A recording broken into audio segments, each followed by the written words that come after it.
ছোট পর্দার জনপ্রিয় অভিনেত্রী কেয়া পায়েল এখন রয়েছেন মালদ্বীপে। ব্যস্ততা থেকে কিছুটা বিরতি নিয়ে নীল সমুদ্র, বিলাসবহুল রিসোর্ট আর মনোরম পরিবেশে অবকাশ যাপন করছেন এই অভিনেত্রী। আর সেখান থেকেই নিজের ভ্রমণের নানা মুহূর্ত সামাজিক যোগাযোগ মাধ্যমে শেয়ার করে ভক্তদের সঙ্গে আনন্দ ভাগ করে নিচ্ছেন তিনি। কখনো স্পিডবোটে সমুদ্র ভ্রমণ, আবার কখনো দৃষ্টিনন্দন রিসোর্টে কাটানো সময়ের ছবি ও ভিডিও প্রকাশ করছেন কেয়া পায়েল। তার প্রতিটি পোস্টে ভক্তদের ভালোবাসা ও প্রশংসা দেখা যাচ্ছে। তবে ভ্রমণের মাঝেই একটি ভিডিও ঘিরে শুরু হয়েছে নতুন আলোচনা। সামাজিক যোগাযোগ মাধ্যমে ছড়িয়ে পড়া ওই ভিডিওতে দেখা যায় মালদ্বীপের একটি অভিজাত রেস্তোরাঁয় এক রহস্যময় যুবকের সঙ্গে সময় কাটাচ্ছেন কেয়া পায়েল। আড্ডার মুহূর্তে ওই যুবককে নিজের হাতে খাবার খাইয়ে দিতেও দেখা যায় তাকে।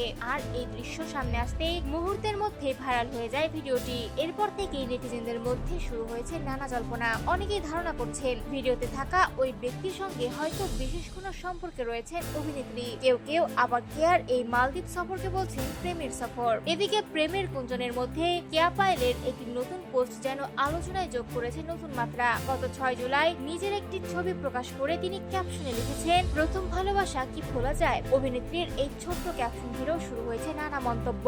ভক্তদের কেউ বলছেন প্রথম ভালোবাসার স্মৃতি সবসময় বিশেষ, আবার কেউ মনে করছেন এই কথার মধ্যে হয়তো লুকিয়ে আছে কোনো ব্যক্তিগত গল্প।